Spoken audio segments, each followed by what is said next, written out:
Okay, thank you for coming to this morning session and keynote address on Japan by Dr. Motoshige Itoh. I'm Hiro Shirakawa from Credit Suisse, and I'd like to make a very brief introduction about Dr. Itoh. Well, Dr. Itoh is one of the most distinguished academic economists in Japan. He is a Rochester PhD, and his main fields have been microeconomics and international trade. And he is now the member of the Council for Economic and Fiscal Policies, reporting to the Prime Minister. He is now the official economic advisor to Prime Minister Abe. He used to be a dean of the Faculty of Economics of University of Tokyo between 2007 and 2009. And he's now doing more on the jobs on economics, advising to the Prime Minister. The stepping down a bit from the very pure analysis of economics, but we would like to have his insight about Japanese policymaking for this session. And I'd like Dr. Itoh to have a kickoff 5 minutes presentation. We are going to, after that, straightforward to a Q&A session. So Dr. Itoh, thank you, Shirakawa-san. It's my great pleasure to be here to talk to this distinguished audience. Now, we had an election last December, as you probably know, and that is a very important turning point. So I just called just first 2 years of Abenomics as Abenomics Stage 1, and we are now starting Abenomics Stage 2. And this kind of sequence is very important, because I think most of you just understand economics is very complicated creatures. Something just respond very quickly to the policy, but something just respond very slowly. And Abenomics was very successful in the sense that it just stimulated very rapidly in the area like corporate profitabilities, stock prices, employment, government revenues, and exchange rate, and so on and so forth. This is the area where you can expect just the response is very quick. But unfortunately, Japan was in depression or deflation for more than 20 years.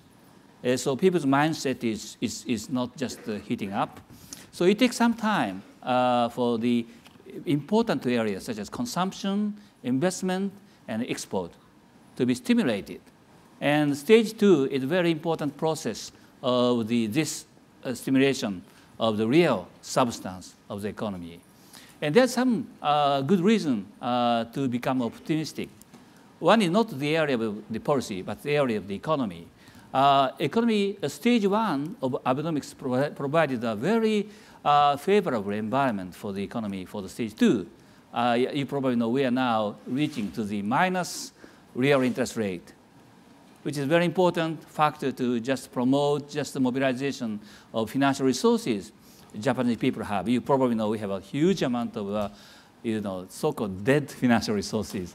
The important thing is how we can mobilize.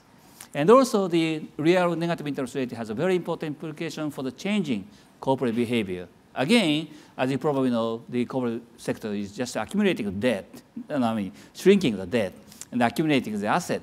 And the important thing is how they can just shift the money to investment, or maybe to the dividend, or maybe to the increasing wages. And also, very low value of yen is a very important factor for understanding the Japanese economy. If you just look at just real effective exchange rate of yen, the level now is almost equivalent to the level we just experienced in 1973. So now it is a 40 years lowest exchange rate. And that has a lot of implications for the economy. And the third, which is also very important for Japan, is just very low price of the oil. As you probably know, the oil price dropped almost 50%. Now, the import of oil and gas by Japan in 2013, just before the drop of oil, is about 6% of our GDP. So you can calculate, for example, 40% decrease of oil price and gas price means 2.4% gain, which is very important. Now, this is almost equivalent to the level of trade deficit Japan suffered last year, just by chance. I'm not saying that our trade deficit is shrinking very rapidly, but this also has a very important implication for trade deficit surplus and exchange rate. But anyway, so we are now trying to harvesting the result of the stage 1 Abenomics. The second important thing is just politics. You probably know, before Mr. Abe, we had 6 prime ministers for 6 years. So 1 minister every year. Okay.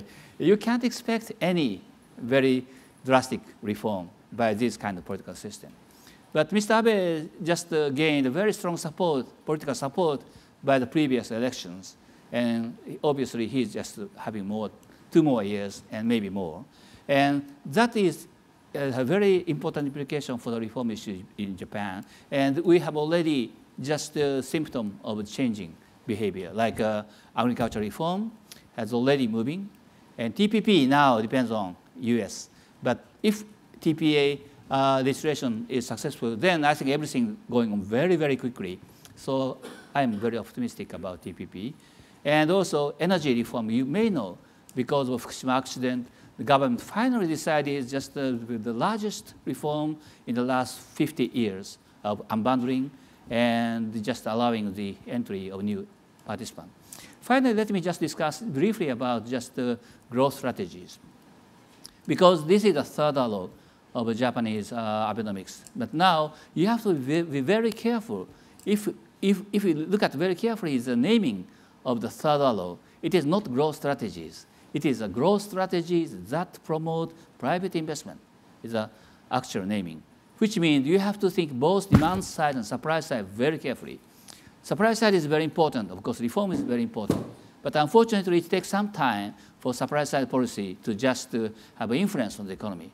We need a labor reform. We need agriculture reform. We need TPP. We need a reform of corporate governance. We need everything. But even though we do every reform now, it takes some time for the economy to catch up. So in addition to the supply side issues, we have to just emphasize demand side of the growth strategies. That's the reason why the government just emphasized the importance of the reduction of corporate tax. Corporate tax reform is used as a leverage to increase wage or to just promote private investment. That's the reason why promoting overseas people coming to Japan is so important, not only just tourism, but also the plan of the expansion of people coming to Japan until the year of the Tokyo Olympic, 2020s, which has a lot of implications for reform. And it is the reason why the government is now working very hard to just promote corporate reform issues, because corporate reform may provide a kind of an incentive for the companies to change their behavior or investment. But anyway, I stop here, and I just want to have a Q&A session with Mr. Shirakawa. Yeah.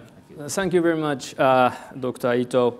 Well, he has covered a lot of the aspects of Abenomics, and I myself a bit of getting stuck, from which part I'm going to ask your questions.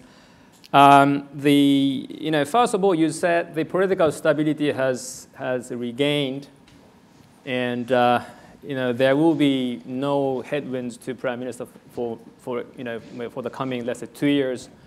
But of course, the point is that how Prime Minister is still interested in economic policy rather than defense and so on.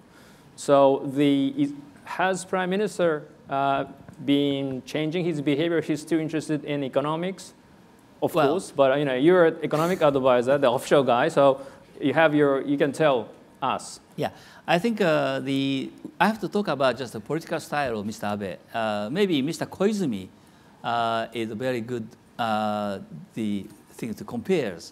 Mr. Koizumi is a very reform-minded person, so he wants to reform like a privatization or postal saving account. Then he did it straightly. But Mr. Abe is very, very cautious politician. So he just announced the participation on TPP just right after he just became prime minister, and then wait 2 years, and just moving everything.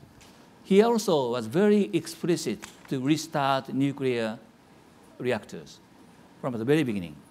But here, now, he's very careful to watch local politics, just to support his decision making.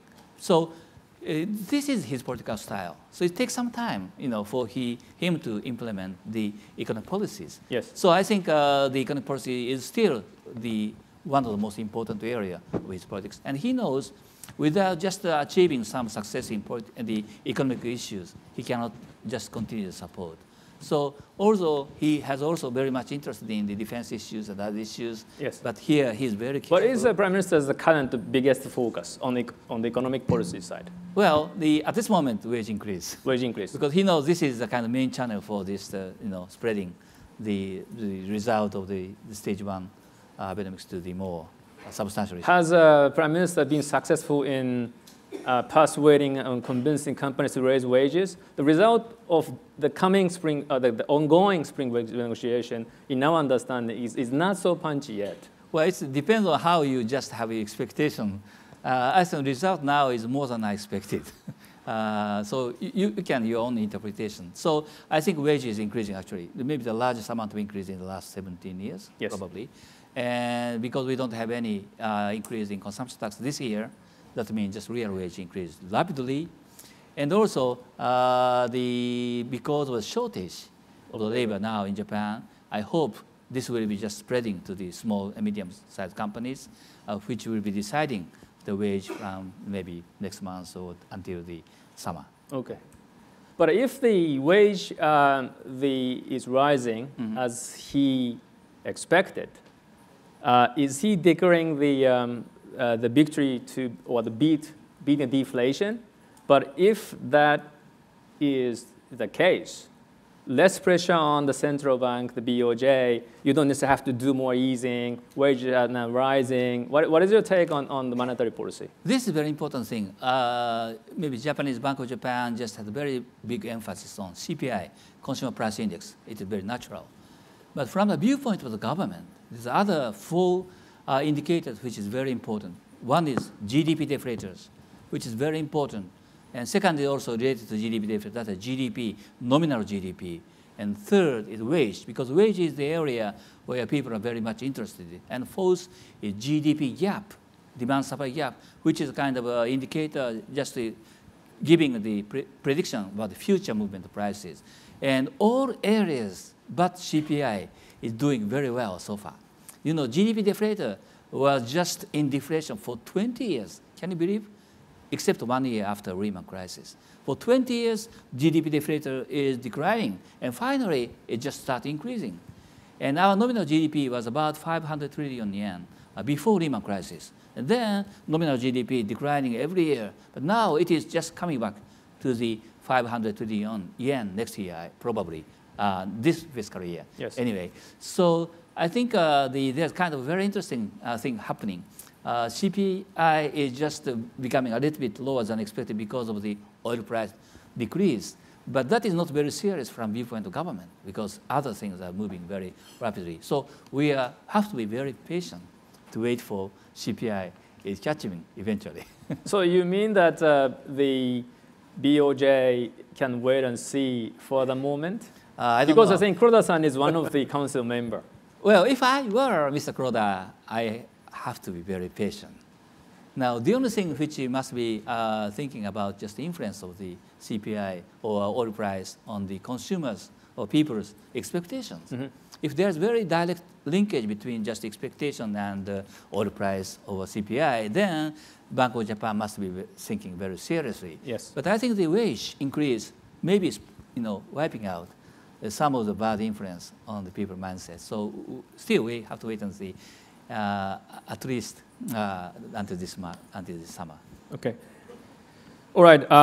So a bit of the changing the topic. I believe that you are the key person in terms of the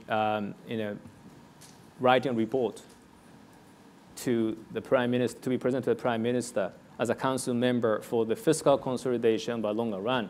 So still the many investors looking at Japan are worried about the fiscal sustainability, how Japan can achieve the surplus of the primary balance by 2020. And many say it is almost impossible to achieve that target. But what is your kind of recommendation in that report to the Prime Minister on the fiscal consolidation? Okay, in order to just achieve just the surplus of the so-called primary balance, the three things must be done at the same time. One is tax increase. We are planning consumption tax increase in 2017. Maybe the reform of income tax after that, and possibly some additional consumption tax increase later. This is one area we need to. The second is just the expenditure control. Yes. And the most important element for the difficulty of fiscal reform is just expanding Social Security expense from now on, because our population is aging very rapidly. So this is the second area.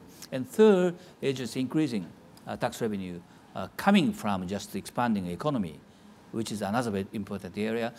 You probably know our tax revenue increased more than about 10 trillion yen in the last 2 or 3 years, because we are moving from deflation to mild inflation, which is providing increasing government tax revenues. So these three, how we combine these three is the most important thing. And the tax is more decided later. So this summer, Prime Minister Abe actually, when he just announced the postponing increase in consumption tax last November, or October or November, at the same time he promised he's going to show to the public the more concrete plan of the fiscal consolidation by the year of 2020. Yes. So by this summer, the most important thing is how we can just provide the plan for Social Security reform, yes, especially medical. Medical. I want to add, we have already committed a very drastic reform on pension system. I don't know, this is very strange English, maybe Japanese English, what we call macroeconomy slide, which means cutting the expansion rate of the pension expenditure by 9% every year. So if inflation is 2%, pension is increased only by 1.1%. This is a very drastic measure. Yeah. So pension has already started very drastic reform. So the next question is how we can just introduce a drastic reform for medical That's right. system. Yeah. So it's very But that the pension reform is, of course, the possibly making pensioners worse off in the future. Yeah. That should probably require the financial or wealth increases. And one important part of that wealth increases will be stock prices. And stock prices are now rising. Yeah. And I have many times heard that Prime Minister, in his Prime Minister's office, there is some external vendors terminal showing the real-time Nikkei average. So the Nikkei is now rising. So in that sense, everything is looking working well. So what is your take on? It's a bit of not your main job, but the stock prices are rising.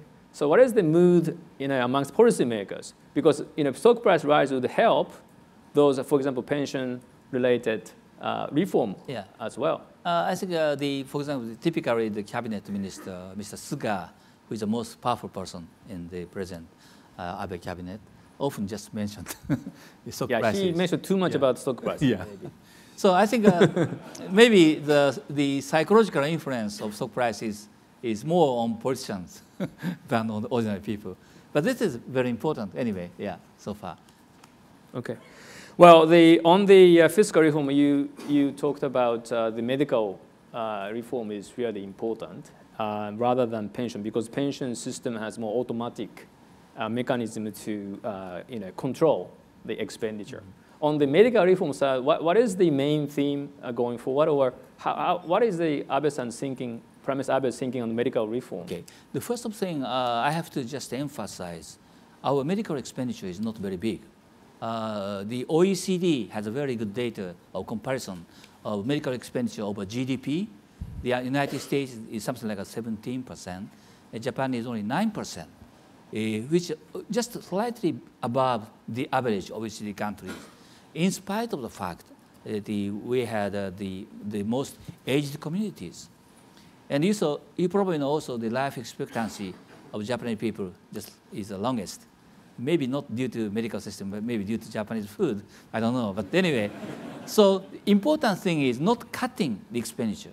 Important thing is how we can just making the expansion rate smaller and smaller, because we are aging very rapidly. Yes. And now we have a baby boomers is just around 65 years old. So 2025 is the most critical period where baby boomers become more than 75 years, which just make the huge amount of expenditures. So we still have about not 10 years, maybe 6 or 7 or 8 years.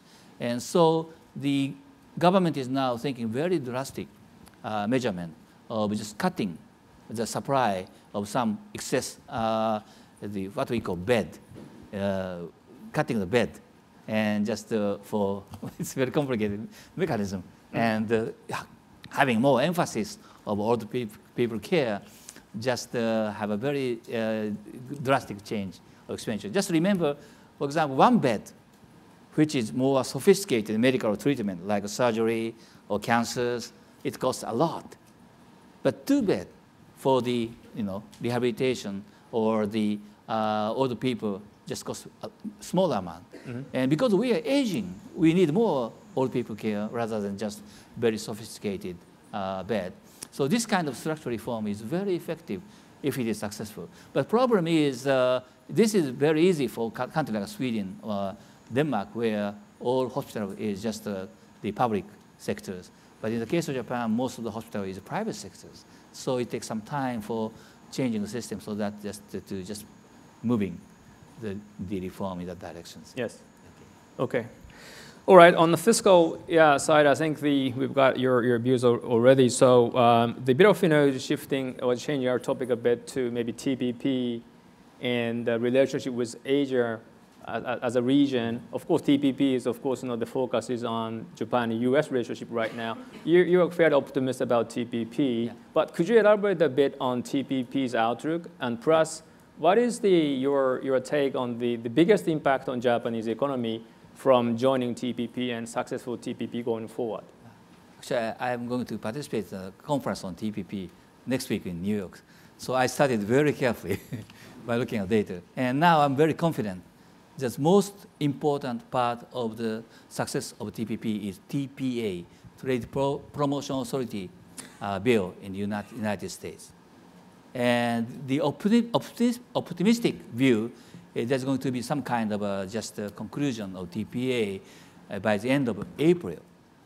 And if it is successful, then Japan-US negotiation is not very complicated because they have already discussed most of the issues. And if Japan-US is cover agreement, then just the other issue with other countries will just move very quickly. So the most important issue is whether the United States will be successful to just finish TPA by the end of April. And if not, President Obama will be very difficult to finish this issue. And we have to wait for another president. So I think the TPA discussion in U.S. Congress is very critical. And as you probably know, Mr. Abe is going to the United States in the end of the April or beginning of May. Yes. So we know anyway the result. Personally, I'm very optimistic because Mr. Obama have to just achieve some kind of legacy before he retire from the president. And maybe he can't find any other area. I mean, from now on, not in the past, other than just TPP. So he must be very serious about finishing TPP. Now, if we can have a TPP in this region, that has a very tremendous influence because TPP is a very high quality free trade agreement, which will have a very huge impact on the trade and investment in this region. And if TPP is successful, probably other countries coming in, like Korea, for example, has already mentioned. And I don't know about Thailand, but the other country must be very serious. So this will provide us the kind of momentum for this economy. And finally, I often talk to my students that when we discuss the development of trade in this region, we have to look at the so-called gravity model. Do you know gravity model? Which is first discussed by Mr. Tinbergen of the Dutch economist who just received first Nobel Economic Prize. He said, just trade between two countries is something like a gravity. The shorter the distance, the more the trade, obviously. And the larger the two countries, more the trade. So distance and the size is important. Unfortunately, we didn't have a strong gravity in this region 20 years ago because most countries were small. For Japan, we have to export a lot to the United States and Europe because we didn't have gravity in this region in 20 years. But now, because of just the expansion of the economic size in this region in each country, there's increasing gravity in this region. So we have to take advantage of this development. And this is not just simple trade, movement of people, just a cross-border division of labor, or more complicated trade, like intra-farm trade, or intra-industry trade, or just intermediate trade. And in order to that, I think TPP is very important. I had one very interesting conversation with the engineer in Toyota. Toyota is just using whole world as a production site. And for some part, it takes 1 year from the beginning of the processing of parts to finally assembled in some area and moving many times from one the country to the other country. So now we have very sophisticated, very complicated division of labor. So I think the institutions such as TPP will be very helpful to just promote this kind of division of labor in this region. Yeah. Okay. So you think that in Japan joining TPP is really beneficial to the other Asian countries, right? And also for Japan. Also for Japan and Asia as well. Yeah, the other very important thing for TPP is just it is a very important measures to just promote the reform domestically. Just remember the case of China, when China entered WTO, and that was a very important moment for China to just reform the economy. And even in the case of Japan, TPP is always discussed with the issue of the reform of agriculture issues. So I think is Abe-san, they prepared for reforming the agriculture industry? Yeah. He has already just crossed the river. I mean, will he not losing votes from the regions? I think one of the very interesting aspects of the Japanese politics is the agriculture cooperatives or medical doctors association, which has a very strong political power, maybe in the past, is now losing their power because our community is more changing to the other directions. And also, I have to just emphasize the reality of Japanese agriculture sector. 70% of our farm product is actually supplied by 7% of farmers. Okay, so we don't need 90% of farmers for economic activities. So in reality, what happened is the agriculture sector is already well prepared for the new competitive condition. But politically, the 90% is very important. So we have to give some kind of a comfortable way of exit for them. Fortunately, they are very old people. So this is a kind of final, political show to just catch up the reality. So the agriculture reform is not just changing agriculture. Agriculture reform is just catching up to the reality of the agriculture. You know that Japanese food is very tasty, very safe, although it's a little bit expensive, but you can afford to buy Japanese food. And then you can live longer.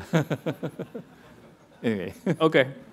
So we have talked about fiscal, monetary, and also those TPP, bit of the industrial reform thing. One thing left is probably the corporate governance, corporate reform. Japan is doing the corporate rate reduction starting April, and many have been interested in Japan's corporate governance changes. What is your take on the Japanese corporate themselves initiatives on reforms and so on? Many have talked about this, and government initiative as well. I'd like to hear your view on the corporate reforms or corporate governance story.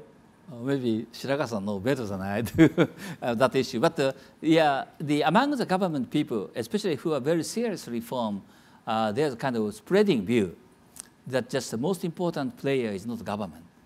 The most important player is private sectors. You know, it is often the case that the overseas people coming to my office asking why the growth strategy is very slow. And they are sometimes pessimistic about just this is not good for the Japanese economic performance. And I always responded in this way. Japan is not North Korea, okay? In North Korea, once Kim Jong-un just said these directions, everybody is moving. But Japan, main player is private sector, okay? So of course it's better if we have better policies and better institutions. But if you look very carefully, the institutional framework or government policy in Japan is not very different from that of the United States or the European countries in most areas. So important thing is whether private sector moving. Unfortunately, deflation was a very bad environment for the company just to move forward. So I think this is a very good timing. On the one hand, the government is just promoting the more voluntary movement by the private sector, by corporate governance restructuring, or by discussion. But at the same time, stopping deflation probably is the best medicine for the companies changing by themselves. Yes. Hopefully, yes. Okay, so two last questions from myself, and then to Flores. One is what is your the outlook for the 5-year from for Japan? So we tend to think that potential GDP growth rate in Japan already come down to already like 0.5%, 0.3%. What is the view about the potential GDP or the 5-year outlook for the GDP? The final question is if Abe-san steps down, you think that this reform continues or not? Okay. Is there any other guy can replace him on reforms or not? The final question. You cannot necessarily answer to the final question, but I think the first one is on the well, first one is also very controversial issues. Everybody just recognize just the potential growth is very difficult to just raise up. But in the case of Japan, where population is shrinking, and we have a limited reliance on capital. Capital can be increased, but not very much. And then the most important thing is total factor productivity. Yes. Now, if you have ever looked at just the development or changing pattern of total factor productivity, you will be impressed by a very drastic drop of TFP after 1990s. Mm-hmm. No, after crash of bubble. Now, question is, what is the main reason for the drop of TFP? Now, again, demand supply discussions. I always just explain this mechanism to my student as follows. Just imagine the department stores having the shops and the product and shop crackers. If you have suddenly the drop of customers, number of customers, then your productivity is decreasing because you have a small sales. But then suddenly, if there's a kind of increasing number of customers for the same supply side, that's going to be increasing productivities. And if you have more customers, then you have to think about just reform of department stores, wider shopping area, or more the changing allocation. The Japanese economy is very similar. Suddenly, we have a very big drop of demand after the crash of bubble and financial crisis, and that actually forced very low TFP. And now, we have some chance to just recovering the demand. So that means for a while, I don't know, 2 years or 3 years, we have a very good opportunity to take advantage of our depressed deflation for 20 years to just enjoy increasing TFP. But of course, we can't continue forever this. So the question is whether we can have a very effective supply side reform so that we can continue. But it's too early to discuss. So yes. As for the next 2 or 3 years, we probably be able to just take advantage of the demand side pull of TFP, and that means the potential growth rate can be increased substantially for a while. And about for the time you're economic advisor. Maybe, and then I'm retiring them after that. Now, what for instance, I don't know, but Japanese politics is now becoming very dynamic. I'm not just a political scientist, so just very amateur interpretation. But if you think of who is going to succeed Mr. Abe, after he just have a prime minister position for 4 years, something, then you can just think of some of the very reform-minded person, like Mr. Koizumi's son, for example. He's very young, but he may have a chance to become a prime minister very soon. Or even Mr. Ishiba, who is number 2 person, is also very reform-minded. So Japanese politics is changing. Okay, this is very important. Japanese politics is just a fight between leading party in Congress and Prime Minister's office. It's very different from other countries, maybe. And Prime Minister's office becoming stronger and stronger in these days. So I'm not pessimistic about just reform. Okay. Yeah. Okay, we'd like to listen to him, to Dr. Itoh more, but I think the time is running. So we've got, roughly speaking, 14 minutes from here. And I'd like to have you raise your hands if you have questions to Dr. Itoh. He's very happy to answer to your questions. Please. So I had 2 questions I wanted to ask you. The wealth transfer in Japan seems to be that people live till 80, 85, and then they give their wealth to people who are 65 who don't need to spend it. So I know you've done some taxation adjustments to allow the money to be transferred 2 generations, but it seems like it's a small amount of money. So what you do is you have all the wealth that will never be spent, and so it's really hard to generate consumption. Are there any more dramatic taxation stimulation programs that could cause the wealth to be transferred to the people who actually could spend the money as opposed to just save it forever? So my second question is, with the central bank being so aggressive in monetary expansion, is it theoretically or practically possible that at some point they will own all the JGB bonds and could just extinguish them so that you have literally a central bank that owns it and just eliminates them all and you don't have a debt problem? If somebody has a similar question like fiscal wealth story and BOJ, if not, it's very those questions. Good question, but very difficult question about wealth. It's very important, but just remember the old people will die sometime, and because we're an aging community, there's very rapid pace of the death for the old people, and that wealth is actually transferred to their sons and daughters. So if you have a kind of longer view, like 5 years, 10 years, I guess there's substantial transfer of the financial resource from the old generation to the young generation. That is one area we have to think very seriously to think about just the changing spending pattern to the wealth. And the government, of course, try to do many efforts to just provide more the expenditure power to the younger generation. Politically, it's not very easy, but there are some the shifting, this is wishful thinking, but shifting of the government emphasis social security from the old people's social security to younger people's social security, such as the child care and so forth. But still, I think we have to wait a while to just having the thing. And also in private sector, there's some kind of just adjusting the so-called wage profile. I mean, providing more wage for younger generation and giving less wage to old generation in order to just respond to the reality. And that kind of the private response on the wage pattern is hopefully providing more purchasing power for younger generation. But it's still a very difficult process. JGB bond, again, he knows better than I do.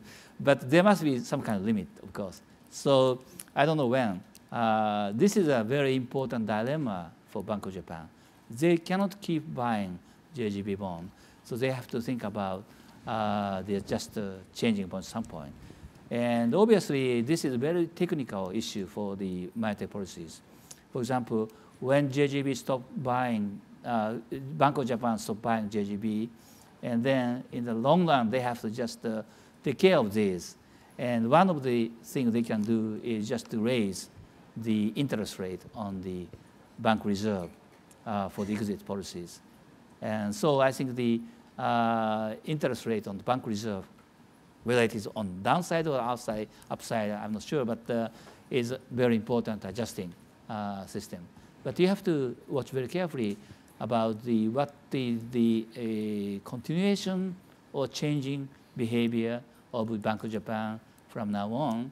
I'm not expert, but just as a general economist, I think your question is very good, and there must be some kind of rethinking about monetary policy. But so far, it's still far away from the situation you just mentioned.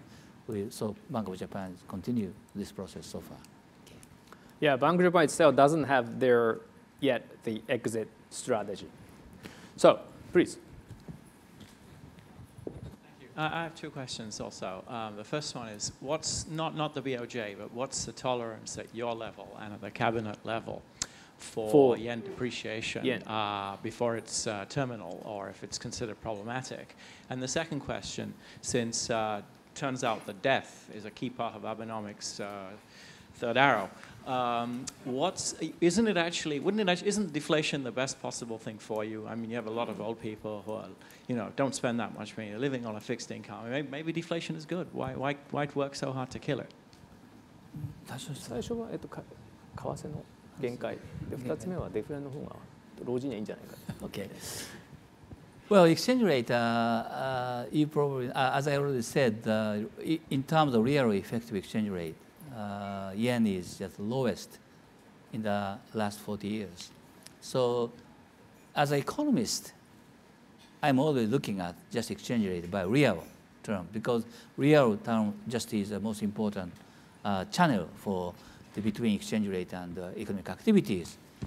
But unfortunately, market is driven by nominal mentalities. Okay, so when you are expecting the increasing interest rate in the United States, or when you are watching just the trade deficit of Japan and other element, then the people looking at the market in nominal term is still expecting some kind of depreciation of yen. So there's kind of just a balancing of these two factors. But I think as an economist, I always say we have to be just prepared for some drastic change of exchange rate in the near future, for the adjustment of the appreciation of yen sometime, if you are serious about real effective exchange rate. And that may be also very good for Japan for some appreciation, unless it is very drastic, okay? But anyway, so exchange rate is a very difficult question, but that is my interpretation. Well, about deflation, yes, if you look at only just old people, deflation is a very good thing. But if you look at the macroeconomy, it's a very bad thing. You know what happened in Japan during deflation? One thing is government revenue is declining and declining because the nominal government revenue declining. And that is becoming more difficult about fiscal the management. And second thing is, during deflation, what happened is both consumers and corporate sector become very defensive. So consumer didn't spend much, and they save a lot. So what happened is they have a huge accumulation of financial resources.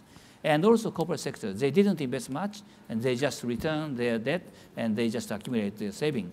And this huge amount of saving is actually moving towards the purchase of a government bond, because government sector is running a huge amount of deficit, which is very bad, People are just saving their money for the future. That money is used for just, dealing with the deficit of the government.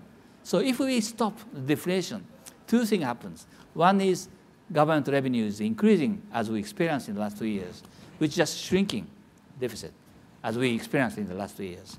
And also saving money is moving to consumption or investment. And that is maybe the much better. So if you look at macroeconomic view, I think deflation is the worst thing you can think of. Although maybe not for some small number of those people. Okay. Any other questions? Yeah, please. First of all, thank you for your excellent presentation. We haven't talked about China-Japan relationship. Taking into account your gravity theory, to what extent for Mr. Abe is very important to increase the relationship, both political and economical, with China? グラビティからいけば本当に近いので。Well, I think the probably economic and political discussion must be maybe separated. Is a maybe easy way to understand. Economically, I think the two countries have very important relations, not only just trade, but investment and people's movement. And that is actually probably promoted more. And politically, I think it's a more time-consuming, but I think it is now in the direction of just becoming better relation between the two countries. But the process is maybe very slow because just political relations just have many background, like historical background, cultural background, or other background. And so we have to be patient. But generally, I think China, Japan should have a better relation in this way. And also, actually, I was in China just a few days ago and have a seminar in Beijing and Shanghai. And I was very interested because Chinese people are not talking about new normal. That means just the growth rate from 10% to 6 or 7%. And that is very important for China because China is now moving from so-called the export-driven manufacturers buyers community to more the stable and domestic demand-oriented and increasing good quality service sectors. And so during that process, I think there are a lot of things Japan and China can cooperate in the area of the service sector, the improvement or environment policy and so forth. So we have to find the area where Japan and China can cooperate and expanding that cooperation in the other directions. But from a very economic sense, I think the two countries is so complementary, and so we have to just find more integration anyway. Okay, one other question. We have 3 minutes.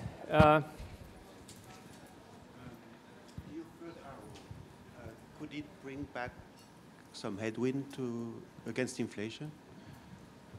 For instance, the deregulation and also capacity make it more difficult to have inflation, right? So a successful third arrow could potentially be deflationary, no? Well, actually, as I said before, successful, even if successful, it takes some time for supply side to start moving. So as long as just demand is expanding, then the success in third arrow is not just put the economy back to deflation. I think demand is expanding and supply is catching up. Pardon me?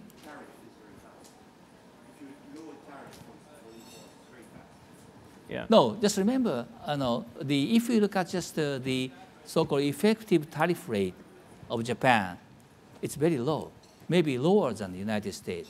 We have very high tariff, only rice, beef, pork, and dairy product.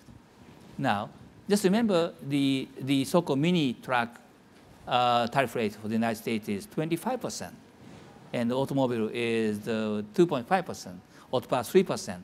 Now 0 in Japan. So important thing is we have a very limited number of very extraordinary high tariff, but that is not very important for the macroeconomic performance as the inflation deflation. So what happened is even if we just cut the tariff rate to the of rice or the dairy product, that doesn't affect at all the inflation rate of Japan. Because all other products, we have a 0 tariff rate for most of manufactured goods and other. Even for food, we have very low tariff rate on such product, wine or the vegetables or the seeds and so forth. Only just rice, beef, pork, and some wheat and dairy products. But agricultural supply may increase, and I think maybe capping the prices. But just can you imagine just how much percentage of your expenditure on the food? Yeah.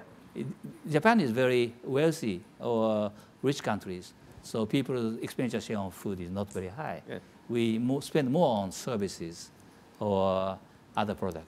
So the tax reduction is not very influential on the overall macroeconomic price indicators. Okay, time has run out, and thank you very much, Dr. Itoh. Please could you join us for a quick hand?